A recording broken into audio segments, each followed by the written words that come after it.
Well, hello, internet friends near and far. Welcome to another episode of Parks and Conversation. This is a podcast where we watch an episode of Parks and Recreation and then we talk about it. And we includes myself, Jeremy, not Jeremy, and me, Jason. I'm gonna start over. I'm just gonna get that and then. Well, hello, internet friends near and far. Welcome to another episode of Parks and Conversation. This is a podcast where we take a moment to talk about a great episode of Parks and Rec most weeks. We is myself, Jason, and I'm joined across town by the power of the internet, my friend Jeremy. Say hello, Jeremy. Hey, how's it going?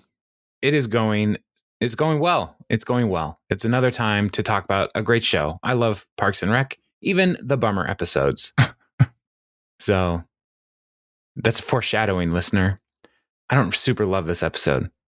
Jeremy, how do you feel about it? Yeah, this one was fine. There's one part of the storyline that was just kind of super annoying to me. Mm-hmm. Spoilers, it's Tom's. And yeah.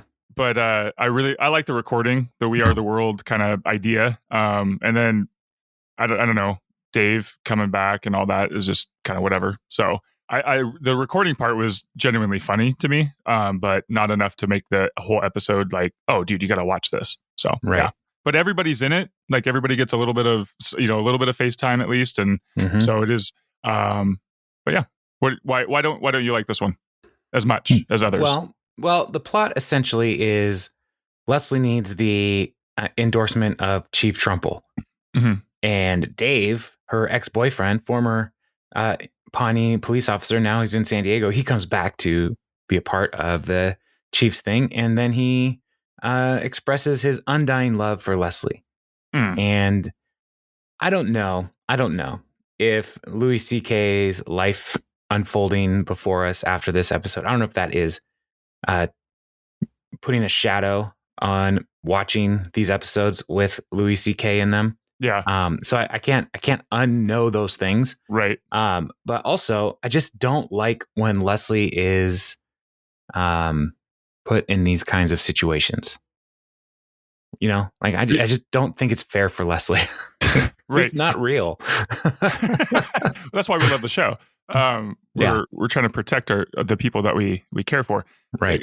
Unless she's doing it to herself, and then we're like, oh, we don't like that either. So right. And that's part of it too, is Leslie does something that I don't think normal people would do.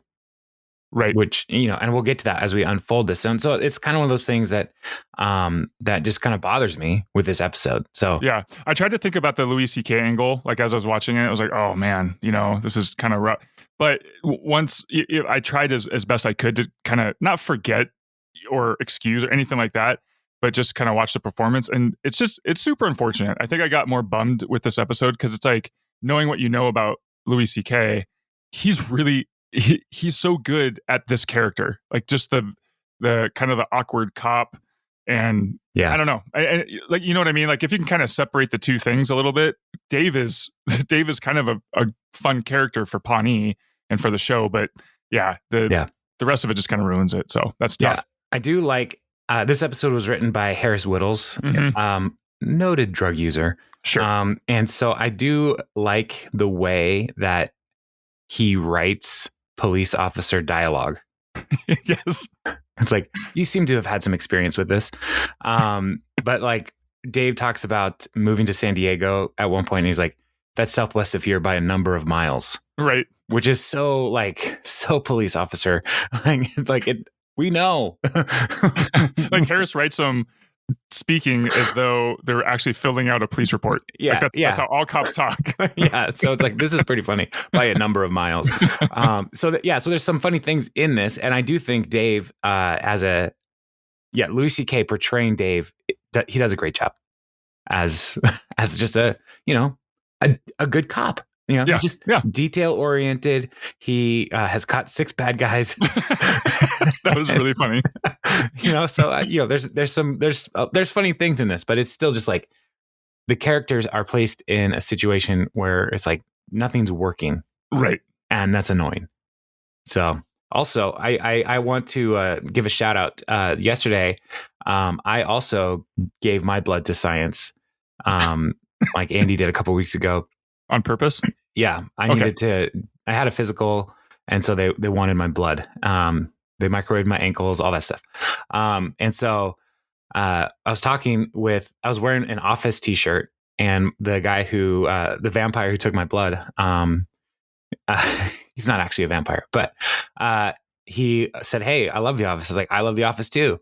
And then he's like, "Yeah, that's on constant." I said, "It's on constant rotation my house." He's like, "I need to go back to it." It's like that and Parks and Rec. And so he asked, like, "Oh, really?" I was like, "Yeah, my friend Jeremy and I, we do a podcast about it." And so blood drawer guy, I forgot to catch your name, but if you're listening, thanks for checking us out. I hope that this episode will not be a total bummer for you. Go back a couple weeks. Those were super fun episodes. So, yeah. And please don't sell Jason's blood. Yeah. Also, don't mix it up. I was watching an episode of Seinfeld where they dropped some. they accidentally poured some non-fat yogurt into a vial of Rudy Giuliani's blood, and it came back with like super bad results. So I don't want that. Did you pass? Did I pass out? Not this time. You're physical. I have physical. Oh, you has it. I have it. Okay. I guess. Doctor said, "You look like a person." Thank you. So I have physicality. I don't know how you pass a physical, but no. Anyway, so let's talk about this episode, and we'll start with the Ben, Leslie, and Dave dynamic, and then we will talk about Andy's adventure. So sounds good. All right. So it starts with Ben and Leslie going to to go see Chief Trumple because she needs the endorsement of the police for her campaign. And as has been established in the past, Ben is super nervous around cops, like really nervous. And this may be part of maybe the funniest part of this whole series, this whole episode is the way Ben feels around police officers. And so like as they come in, Ben starts quoting Dead Poets Society because he's trying to be respectful. He's like, been a long time, Captain or Captain. Oh, Captain, my Captain. He just doesn't know how to stop. Yeah, he cannot stop himself. And Trumple sees right through it because I think cops know when people are nervous. They're one of the few people in our society who always have guns on them. Right? Should have guns on them. Yes. Yeah. Guns make people nervous, even if you're not doing anything wrong. Right? It's like that's a weapon. And so I can get this, and I'm sure police officers get this all the time. And so, in the talking head, Leslie explains like, I need this endorsement before he retires. And Ben's here. He's super nervous. And then Ben has a talking head. He's like, I'm not afraid of cops because I don't break any laws because I'm afraid of cops. So, and Trumple's like, look, you're great, but the Newports give a lot to provide for the police. And Ben's response, again, trying to relate to him, mo money, mo problems. That's what I always say. To which Trumple responds, how about mo money, more protective Kevlar vests that save lives? Yeah, I also say that. One of the things that I love is when people say, I always say something that, and I like in my brain, I go back into all the times that it's like, they're not saying that then. They're not saying that then. Like, stop touching me. Not touching me. Like I have to really work on it to not call people out when somebody says, as I always say, I was like, I was talking to you 3 weeks ago. You didn't say that. Always is not true. As I sometimes say, sure. But as I always say, come on. As I've frequently said, as I've said that one time. Or as I've read in a book. As other people have said, whatever. As I say in my brain, that's mine mostly. Yeah. As I say in my brain 2 weeks after the argument. By myself in the shower, going, dang it. Yeah, there's a word for that. There's a German word, a compound word. I looked it up a while ago and I can't remember it now, but whatever. It's basically the stairway joke is what the word comes down to. Anyway, the words you say as you are going down the stairway. So, gotcha. Yep. Yeah, anyway. So, let's get back to this. So Leslie is wanting the chief to make the decision, and the chief invites them to his retirement party. And so they're going to come by. And the chief will give the answer there. And then as Ben is leaving, he is again trying to be respectful, and he's like, may I say, and Leslie's like, stop, don't do this. And like, the boys of blue are heroes. And then under his breath, because he can't help himself, obviously some more than others. even then. And then, oh boy, here it comes. 9/11. Nope, let's go. That's it. And we're walking. I just love that, like, knowing, okay, Harris Whittles, rest in peace, right? But if Harris Whittles has had some run-ins with the police in the past, like this, obviously some more than others, like it's like that's part of it. But then also, and in the cultural milieu of America, like there is like a tension around good cops and bad cops and all kinds of stuff. And so there's even just this like little moment here where Ben is trying to honor the police, but also recognize the complications of police work in America. And it's all bad. It's all awkward. But the one thing we can all agree on, 9/11. 9/11. So, which I'm going to probably try to isolate this audio, and because my daughter's birthday is on 9/11, and just play that for her. Him saying 9/11, because I think she'll love that. All right, and then in the car, Leslie's like, you cannot and then put it in one of those cards that when they open, they open the card, says 9/11. 9/11. Yeah. So anyway, as they're walking out of the office, Leslie's like, you cannot do this. You've got to hold it together. And Ben is just overwhelmed and just wants to leave. And then they run into Dave Sanderson, Officer Dave, Leslie's ex-boyfriend. And he is in the precinct. And I love how Leslie introduces them. She says, Ben, this is my Dave Sanderson. And Leslie's like, you look great. And he's like, oh yeah, San Diego sun got me all tanned up. And it's super awkward as they're working. And Dave has a talking head where he says, yeah, Leslie was a female person with whom I was involved in a romantical involvement. And this is where it's like, I moved to San Diego. That's in California, southwest of here by a number of miles. And so they explaining why they broke up, and then, come back to the conversation like, yeah, I'm here for the Chiefs thing. And it's going to be great. And Leslie is like, yeah, we're going to that too. But first we're going to a really nice restaurant. And Dave says, well, cool. I'm going to have a gas station burrito right here at this sad, pathetic table. And it's the little coffee table. Yeah. I'm going to go to the gas station and get a frozen burrito. And the way he says burrito. And eat it right here at this table. And this is the part where I'm like, Leslie, people wouldn't do this. Right. Leslie invites him to come to dinner with them. And I don't know why anyone would do something like this. And this is like the problem with this whole episode for me, is like this whole thing would have been avoided if Leslie was just a normal person. Mm-hmm. But Leslie's not a normal person. And so he agrees to go with them. And then in the car, Leslie's like, I shouldn't have done that. And Ben's like, no, it's fine. Look, if you want to hang out with them on your own, that's fine. You can do that. Which just shows like Ben is like secure in their relationship and doesn't, Yeah.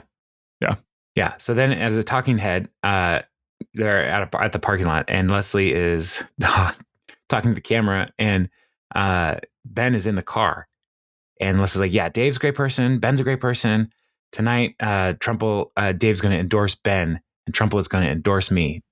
Double endorsement, which sounds like an Ashley Judd movie, which it does. It does. But while she's doing that talking head, Ben is in the car, and a police officer walks by the car, and Ben wigs out in the car. Yeah. Because just living into that, he's terrified of cops. He's literally doing nothing, and he's still afraid. And even right before that, when they're walking through the parking lot, the police station parking lot, like a cop kind of walks by, and he puts his arms real close to the side and kind of like scoots around. Like he looks like he's in this small tube, you know, walking around. Yeah, he's doing a real good job being afraid of cops, living this up. So then at dinner, Ben is talking about how great Ben is, or Leslie's talking about how great Ben is, and Ben's like, she's a great candidate, so this is great. And Dave's like, yeah, it's really about how smart Leslie is. And he's like leaning into Leslie's amazing. Ben's just around. And so Ben asks, like, why were you there? Ben says, hey, we were actually at the thing for an Chiefs endorsement. And Dave's like, oh, I could totally help you with that. I could probably get him to endorse you. And so Ben's like, yeah, that'd be awesome. But and Ben's like, I need to use the bathroom. And Dave remembers a fun fact about Leslie. And he says, you mean the Whiz Palace? Leslie calls it that sometimes. And so he's like, yep. And so he goes to the restroom, and this is when Dave says, I'm still in love with you. And to Leslie, not to Ben. And Leslie's like, why are you saying this? What are you doing? You can't tell me that here and now. And Dave's response is like, because it's accurate.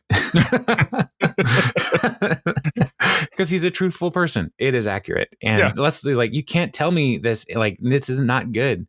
And not one of my boyfriends here. And Dave's response is like, well, get rid of him. That's a good call. I'm like, no. And Ben comes back, oblivious to all that's happening here, and just says, Whizingham Manor. It's the stairway joke. Yeah, it's another funny name for the bathroom I thought of. Whizingham Manor. So, so now there's some tension here. And so this is what next time they come back to this scene, Ben's like, how's work out there in San Diego? And he's like, oh, good. Cut a lot of bad guys. About 6 bad guys. And so Leslie is like, knowing this awkwardness that's going on, it's like, so you're leaving tomorrow.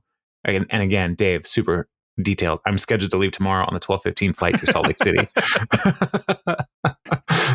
So it's like, oh, that's good to see you. And then Dave says, I might come back because he's going to interview for Trumple's job.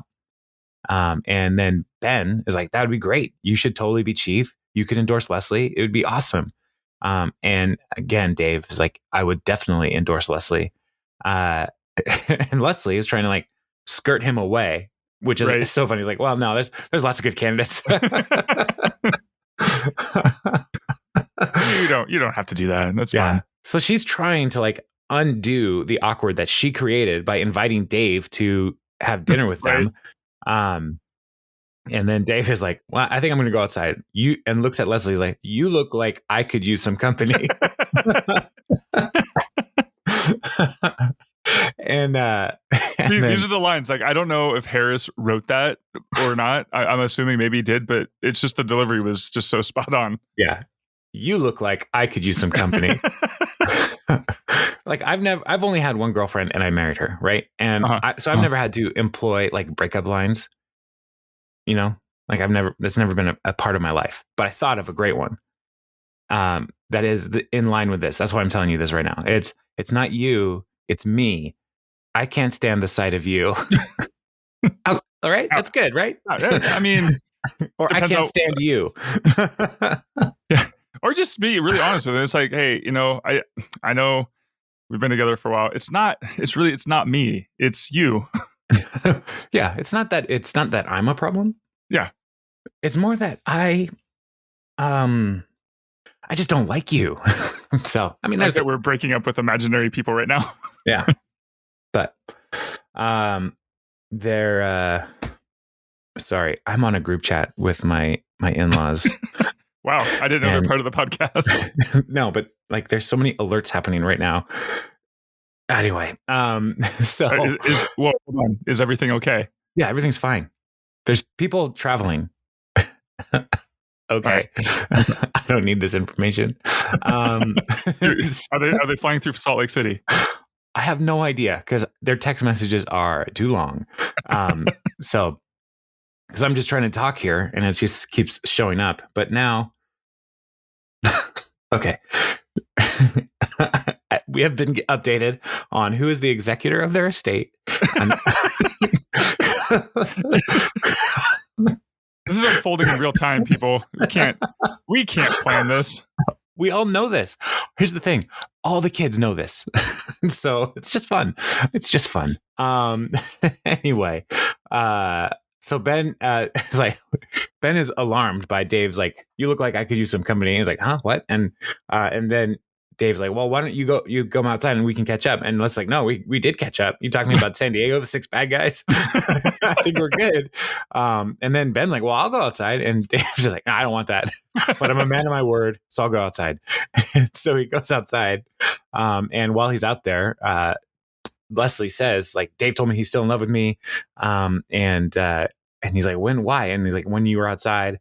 And then again, now Ben starts freaking out, like, Leslie, he's a cop. He's in love with you, and he has a gun.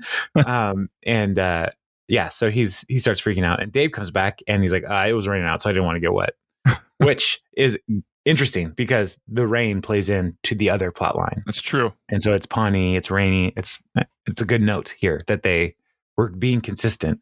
A good note. No. Boo. Oh. Boo.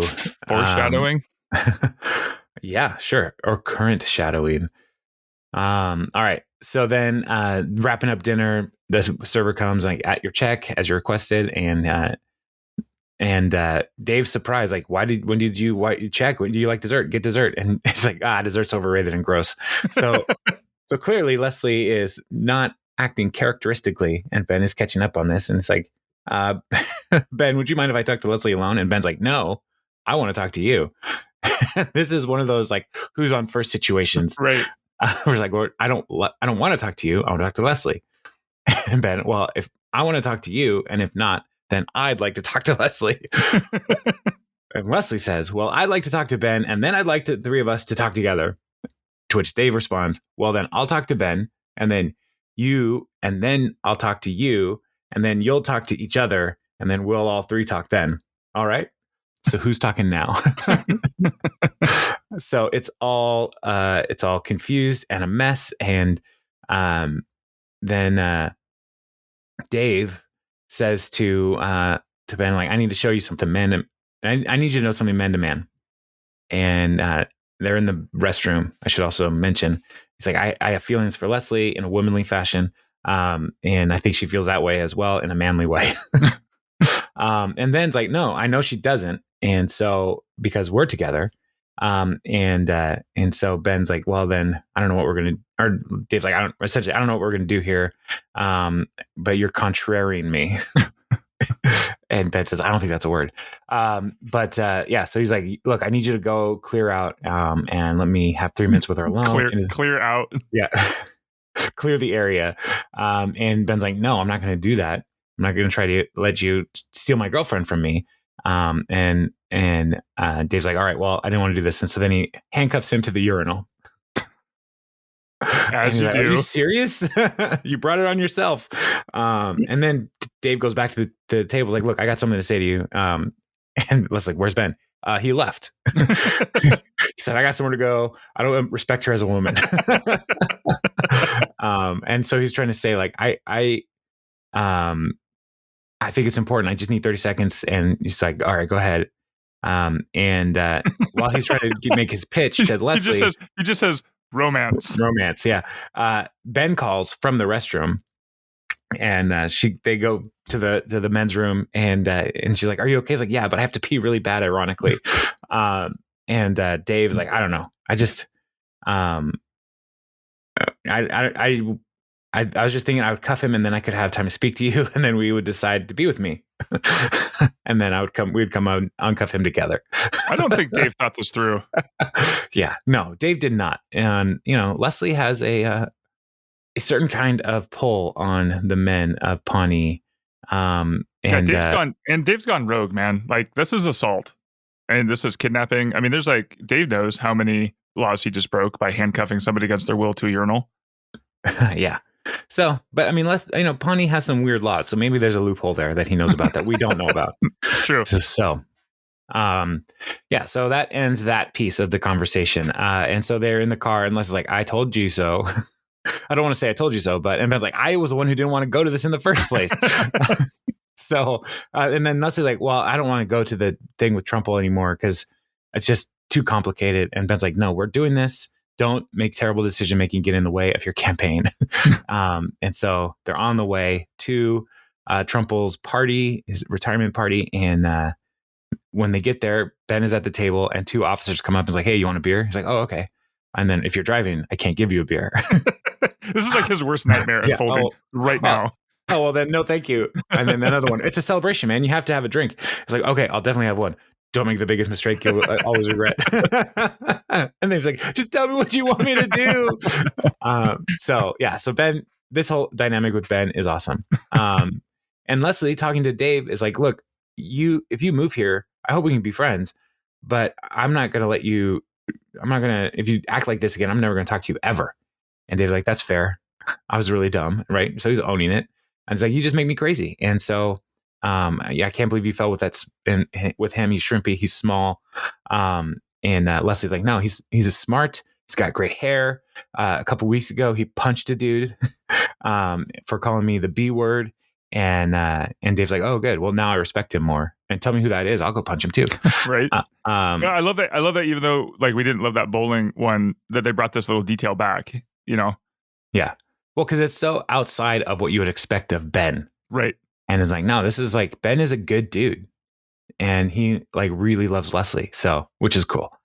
And then Ben is sitting down with Trumple. And he's like, listen, Leslie has long-term solutions and for the department. And he reaches into his jacket and all the cops are like, he's got a gun. He's like, no, it's just paper. And he's like freaking out. And like, as he's holding it, like his hands are shaking and he's like, it's just paper. It's just paper. And he gives the plan that Leslie's developed for the police, which involves pensions and benefits without cutting back on hours, all these great things.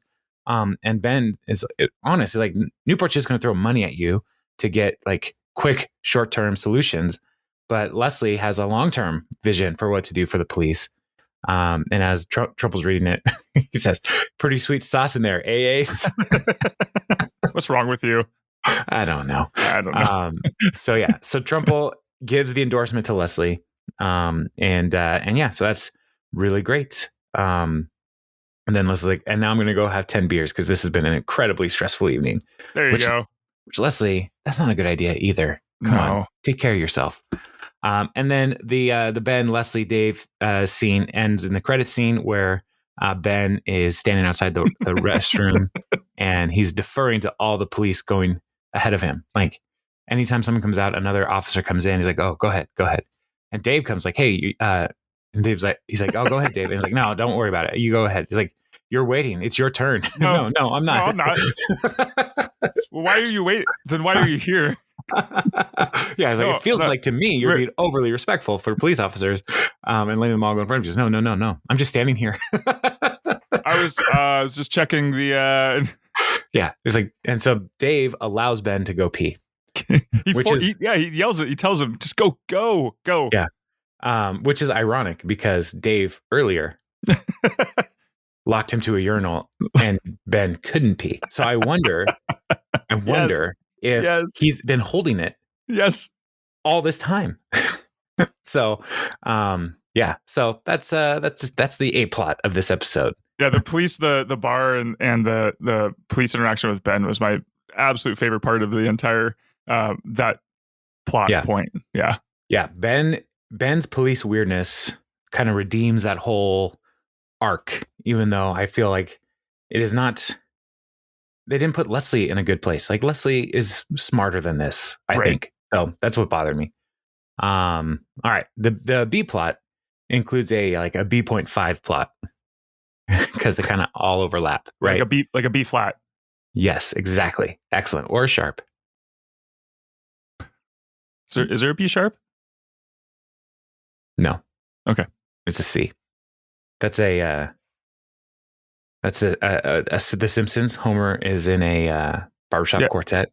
Yeah, the B flats. I thought they were the B sharps. Yeah, the B sharps. Yeah. Anyway, because it's not real, right? Like the Simpsons, right? And they do a concert on the roof of Moe's Tavern, like the Beatles. Yeah. I've not watched many episodes of The Simpsons, but that one stuck with me. And anybody can say I've not watched many episodes of The Simpsons because it's like 60 minutes. No one's seen all the episodes. It's been on too long. Anyway, there are many. Yeah.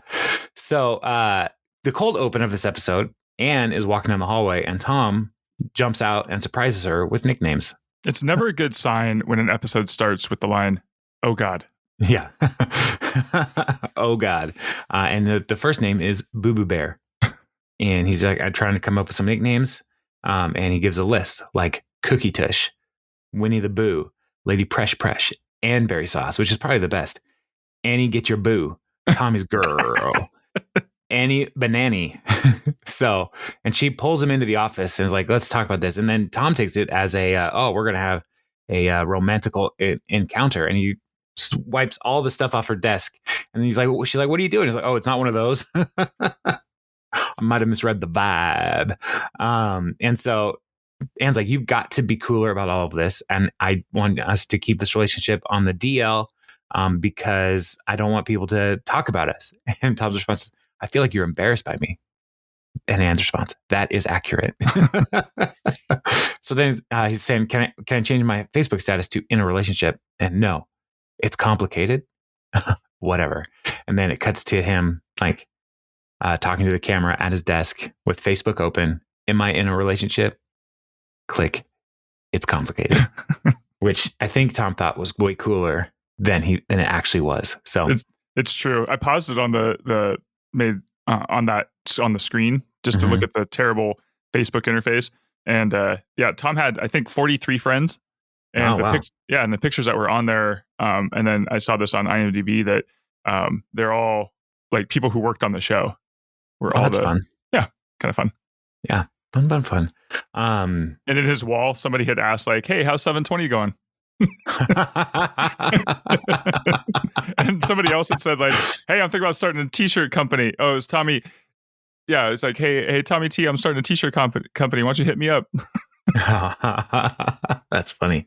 Did you hear Facebook is changing their name? I did hear that. Yeah, to Meta. Right. And my idea when I first heard that they were doing this was lies my uncle believes.ru. .ru. But it's close. I guess Mark didn't see that. No. So anyway, I'm gonna name it Triple Tree. I can't tell you which hotel I'm staying at. Quadruple Tree. But I can tell you there are 2 trees involved. I would name it Quadruple Tree. Halfway there. Mitch Hedberg. Mitch Hedberg, everybody. Oh, Mitch. If you don't know him, look him up. Gone too soon. All right. So April comes in to the office and like, listen, everyone, this is very serious. Jerry, if you're eating, you're not listening. She throws whatever he was eating away. Yeah. And Handy's like, listen, I don't know if many of you heard, but there's a flesh-eating virus going around. Yeah, it's called music. There's only way to get a vaccine, and that is to play it. To play you get an injection. And Ron's like, just say your thing. And he's like, Leslie put me in charge of the song, and we're going to record it. It's called Catch Your Dream. It's amazing. It's like We Are the World, but it's going to make a real impact on society. Which it cuts to Tom, and he's like, quizzical. And so it's like, I need backup singers, and who better than the campaign team? And we're all going to do this tonight at the Double Time Studios. And Ron's like, Double Time? And because Ron is Duke Silver listener, and so he's like, oh, is that the one on Lyondale Road? And it's like, yeah, it's like, no. In the middle of this, Andy does a talking ahead where he's like, my job is the song. And originally she put me in charge of hot dogs at a fundraising barbecue, and I dropped them all like 1,000. So I really want to do this right. Yeah. So, so then they get to the studio, and he's like, studio's down here. Let's go. Hustle. And Ron is like scouting out things that are Duke Silver related and like hiding them, breaking them. And April catches him and is like, that's vandalism. And he's like, listen, a local saxophone legend named Duke Silver records his albums here. And April's like, I've heard of him. I heard he makes mature women swoon when he plays. And so he's like, look, I need you to help me. If you see any memorabilia laying around, kindly, discreetly discard it. And I would just want to underline the discreetly part. Yeah. Because that's not really April's way to go. And she's like, you got it, Duke. And just don't call me that. So I dig your groovy tunes, man. Yeah. So Andy is in the studio, and he's like, all right, And the engineer his name is Chuck. He's like, we're gonna just go ahead and play and all sing at the same time. I want to have that electricity of a live concert. To which Burley's like, so we have to play it perfectly every time, which is hard to do in the studio to get it right every single time. And so Burley is right. And Andy's like, no, Burley, I want you to play it unperfectly. Burley responds, you mean imperfectly? I mean perfectly. Andy is totally the reason why Mouse Rat both exists and also cannot succeed. Exactly. Yes, he is. There's a U2 song that says, you got to get out of your own way. And I think it's written about Andy. You got to get out of your own way. So, and so April, as he's saying all these things, April's just like, that was hot nonsense. And then Tom and Ann are by each other, and Tom says, hey, can I have some of that water? And Ann says, sure. And then Jerry's like, oh, that's sweet, you two sharing a bottle of water. And Ann's like, you told him? And Tom's response is like, I told everybody as soon as I could. I told them while we were on the date. He's like, you're too hot to hide, Ann. and blames her. This is on you. Yeah. So, which who's surprised by this from Tom? I'm not. Yeah, this is totally in character with Tom. Like, he's not going to keep this a secret. And Donna then asks, hey, when you two spoon, who spoons who? I love how she's holding the drumsticks and she gets his attention by like clicking them together. Right. Yeah. And Ann is not pleased with all this. So that's going to be some tension while they're recording. So it's almost like the Beatles and Yoko coming into the studio. Some real romantical tension. And at going this point, on. like I would just be fine to like completely skip over everything Tom does to Anne for the rest of the episode. Like, I'm not saying we should, but it's just so bad. It's so bad. Yeah, it's super awkward. Yeah. So they're singing, and the lyrics are "Catch your dream, shackle it to your heart, catch your," and then it stops, and Andy tells everybody to stop singing because they're not good. And he's like, "Was that a joke? Were you all just joking right now?" Because that's all hilariously, awfully funny how bad that was. And then he's like, take 15 minutes and figure out whether you want to be a part of this. And again, April's like, man, he's a gorgeous genius, people. Don't question his methods. And Chris then, comes up to Tom's like, hey, are you and Anne romantically involved? And Tom's like, oh, yeah. Are you going to give me the whole talk? Like, I need to be good to her, like treat her right since you guys used to date. And Chris is like, no. But she is, and you should. I just now have to adjust. And he just stares out into the distance. I have to adjust. Yeah, because Chris is rebooting at this point. Yeah, because last episode, Leslie pointed out that before knowing, like this, before Tom and Anne were ever an item, Leslie pointed out that, Anne is still available, essentially. And that turned Chris's whole perspective on his DJ set. And it became actually a fun party. And so now his plan is out of alignment. And so now he has to adjust. And so, like you said, he's rebooting, but I don't know if he knows how to do that. If only there were doctors for your mind. Yeah. So, the next scene, Andy comes in after taking a break and says, I got some hot tea with honey. It's good for the voice. I recommend you all try it. Mine's really just a cup of honey, but the mug is a Duke Silver mug, and April throws it to the ground and smashes it because she's trying to go for a rock star vibe. Yeah, and when she smashed the cup down, did you notice that Andy had been pulling honey out of it, and then when she throws it down, it was empty. Obviously, they didn't want to make the PAs clean up a sticky floor with honey. That'd be terrible.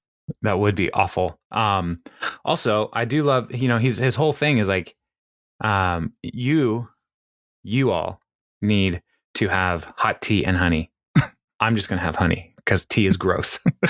So Andy's living in his own universe with the whole recording thing. Like, he's the rock star. He's the expert. So now he says, all right, let's follow April's crazy lead, check our heads. And we're going to have everybody sing on their own. It's not an audition, so relax. But if you don't sing good, you're out of here. No pressure. And then Tom's like, I think you sing like an angel, and everyone else sounds like demons. And he whispers it, and he's like, I think you shouldn't whisper. And so then Tom's like, I got some tricks up my sleeve, and he's going to try to win her heart by using tropes from romantic movies, and it's going to make it worse. I don't want to brag, but I have a ton of experience with women being mad at me. Yeah. So, So Andy's first audition is Chris. I love this so much. This is so funny to me. Chris is going to like sing whatever you want. He chooses to sing his version of "Take Me Out to the Ball Game." His version. So the lyrics that Chris believes the song are include "Take me out to the ball game, take me out to the game. I just want to be at the game. I would like to eat at the game. I'd like popcorn and candy and the home team at the game." At the game. And Andy's response is, boom. Oh, and it was so bad and so off key. And why I love this so much is just watching everybody else on the cast, like, just keep it together. Because there's no way. There's no way I could have done that. So professional. Take me out to the game. I just want to be at the game. And he's like hitting the meter of the lyrics, right? But not the tone at all. It's like it's actually really impressive. Or the lyrics. Yeah, not the lyrics, not the tone, but he knows how it kind of goes. Which is so many people in my life who like start singing songs, and I'm like, those aren't the words at all. And like, but nobody has this level of confidence. Right. And there's an episode of 30 Rock where Liz is dating John Hamm, right? Yes. And John Hamm is so handsome that no one ever tells him he's doing anything wrong. Right. And I feel like we're getting a hint of this with Chris. Like, people have told me I'm really fun to go to baseball games with because they love when I sing "Take Me Out to the Ball Game." And so he's like, I'm going to go with the song that I know is a crowd pleaser. Which is funny because John Hamm then is in Parks and Rec later. Oh, yeah. Yeah. As kind of the same, that's the same guy. Like, right. Just a dummy. But in his future, like they're two different universes, because in the 30 Rock universe, he loses his hands. Oh, that's right. He has hooks for hands. Yes. Both of them. Oh. Oh my gosh. Oh, it's so funny. I love that whole part. Okay. And so, yeah, so the auditions are happening. And I think as we go forward, I'm just going to scan real quick. Chris doesn't have any more lines. Yeah, I think he kind of took off after this part. Yeah, after singing about the game, I don't think he made the cut. So then it cuts to Tom, and he's looking outside. He's like, "Look at that! Nature's throwing me a bone." Haverford playbook move number 2: ladies love a guy waiting for them in the rain. Which it makes sense if if Tom is waiting for Anne to come home and he's outside waiting for her. Right. He's inside with Anne. So he's going to go wait for her outside where they have no plan to go. It's like, she's not going outside. She's inside. And so, yeah. So Andy is laying on the ground, like really like stressing over the song. And Ron's first word similar: "I never thought I'd say this to you, son, but you may be overthinking this." And Andy's like, "Look, it has to be perfect. Leslie trusted me. And I can't come up with good political ideas. This is the only way I can help." And his next solution is, "I'm going to hit myself on the head on the floor. That's helped before." And Ron's like, "Look, Leslie's going to love this." And Andy's like, "What do you know about music?" And so Ron helps him up. He's like, "Why don't you go take a walk? I bet it clears your head. I bet it'll do you some good." Little does he know. Yeah. And then Anne comes in, or Tom comes in, and he's like, "Anne, boo boo." And Anne's like, "What happened to you?" "I was waiting outside in the rain for you because I thought you come and be like, oh, he's all wet." and that's so romantic, but you didn't come out and now I got the sniffles. So now he's blaming Anne for his dumbness. And Anne's just like, why would you think I would like that? And his response is movies. And so Anne's like, why do you got to be like this all the time? Why do you got to be you? And Tom's like, I'm sorry. Will you help me get out of these wet clothes? And Anne is not having it. Stop while you're behind, Tom. Yeah, just go home, Tom. And so then Andy comes back in after going for a walk. He's like, listen, we're going to start all over. Delete everything. The new song is called The Promise of Tomorrow's Wings. And it's brilliant. It's way better than Catch Your Dreams, which I now realize sucks. And so Chuck, delete everything. And Ron's like, no, Tom, Ron, Andy, just listen to it one more time before you make this decision. And so they play it. And there's this sweet saxophone intro. And Andy's like, where's that coming from? Because to Andy's knowledge, no one here plays saxophone. And Ron just says, I don't know the first thing about music. And so Andy's like, wow, this sounds way better. So Ron's like, see, you just need to clear your head. And Jerry then picks up a flyer. He's like, oh, look at this flyer, who this looks like. And April subtly smashes cymbals right in front of Jerry's face. He's like, ow, that was loud.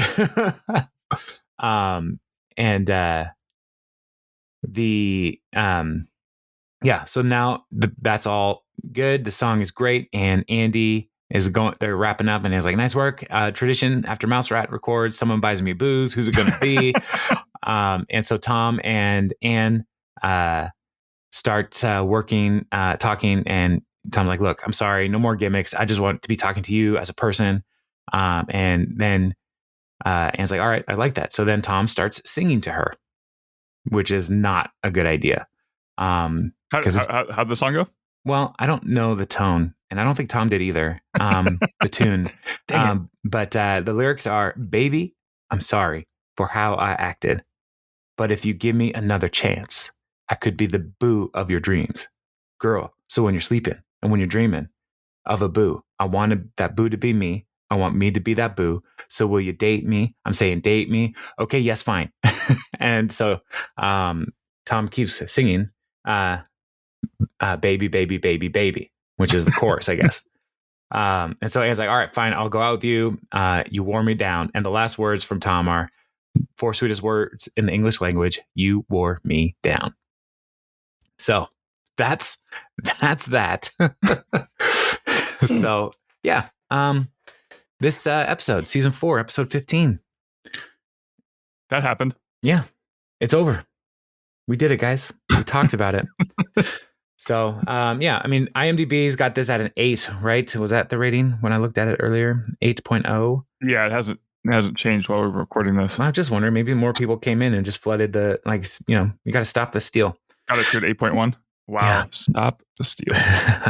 Yeah. I have a lot of feelings about things right now. Dave returns. Yeah. So I do love anytime we get Mouse Rat involved in things, I love that. Yeah. Because these are guys who love Andy and are there to help him to catch his dreams. Right. Well, and they want to play in a band. Like they want to play music. Yeah. But Andy can't figure out what he wants to do. Well, Andy wants to do everything. Yeah. And it all has to be awesome. But Mouse Rat is like just dudes who want to jam and they like hanging out together. So it's like, yeah, it's super fun. So Andy is, anytime we get Mouse Rat around, I love Burley, and just his like honesty, right? Like this isn't good. Why would we do it this way? Like those kinds of things. Cause every band has that person. The realist. Yeah. The one who's actually thinking through like, how do we make this work? And every band, I'll just speak from my experience because I was in a band. We had 6 people in the band, which was probably too many. 2 of the people were like, we can do this. It's going to be awesome. We're going to be famous. The other 4 were like, we can do this. It'll be fine. No one will hear of us. And which one? That's 2. At least 2 left. Which one were you? I was more in the second half of the band. of it'll be fine. And then but I was also the youngest member, and I had a whole life ahead of me. And so I was like, I have other stuff I want to do with my life. Yeah. And now you have this world famous podcast. It's world famous. We have listeners in Israel and Australia. Good day, mate. Shalom. America. Yes, and America. So yeah. So anyway, listener, what did you think about Dave Returns? Did you also feel like it's super awkward? Did you also feel like, Leslie, why are you acting this way? How did you feel? Let us know. Send us an email to parksandconversation@gmail.com. Also, blood drawer person. If you liked the episode, please tell the other people who are drawing blood that you work with. Maybe play it in your office because it's pretty quiet there. Yeah, it'll distract you while you're getting your vital fluids sucked from your body. Yeah, and unless don't play this episode because in case somebody gets like nauseous, like or queasy, like I do, they probably don't want to hear about blood leaving bodies and stuff. When I got my physical, it was actually 2 weeks ago, and the guy was like, none of your blood's coming out. Is it too thick? Your blood tastes like root beer. And he was like, I'll try the other arm. And I was like, oh, great. So he tried the other arm. And I was like, that's also not working. And I was like, okay, I need you to stop. I'm getting really lightheaded. He's like, oh, really? I was like, yeah. So then, they gave me the juice and all that stuff. And he's like, you're going to have to come back another time. I was like, oh, awesome. So when I saw him, when I came in, he's like, you were here a little bit ago, right? I was like, uh-huh. But this time I had a whole lot more water. So hopefully it'll go better. And I was like, yeah, here comes the blood. I don't know. I didn't look. I was like, I don't know how much you need. Take what you got. They're trying to tap a tree for syrup. It was not a fun experience. So anyway, more fun than Ben and Leslie's evening with Dave, but we'll see. At Labane, which means the bath. Oh, really? Yeah, it was on the restroom wall, and I had to look it up. I didn't know it. I don't know French at all. Well, that doesn't mean it's the name of the restaurant. Well, why would they just be the name of the bathroom? Like, I guess it could be just the bath. That's actually kind of funny. Yeah. I don't know. I don't think that was the name of the restaurant, but I just thought it would be hilarious if there was a restaurant named The Bath. I think there is. No, there's a place in California called the French Laundry. It's a restaurant. Yeah, which laundry is a bath for clothes. So close. Yeah, which is gross thinking about. Like, want some stew? Oh, we're making soups. Oh, really? Yeah. What's your place called? The French Laundry. Whoa. What's in your soup? Socks and stuff. You know how you lose your socks in the laundry? They all end up here. And we just make a delicious soup. Anyway, we should stop because now it's nonsense. Well, till next week when we look at what's the next one? Sweet 16. So yeah. Oh, well, Leslie's attempt to balance her campaign with her job results in major blunders on both fronts. Chris becomes attached to Andy's dog champion, and Leslie gets fed up with Tom and Anne coming to her for relationship advice. Oh, man. Yeah. And there you go. Jerry's birthday is on a leap year. So he's turning 16. 16, that's right. Yes. And it also happens to be episode 16 of this season. Synergy Lemon. Season 4. Which, if you multiply 4 by itself, is 16. Illuminati confirmed. Also, Norm Hissock has 16 letters in his name. If you count his middle name. I don't know. Nobody counts it. So, Norm is one of the writers of the next week's episode. All right. Yeah. Well, Jeremy, I'll talk to you later then, sir. Sounds good. I'll talk to you later. Bye. Bye.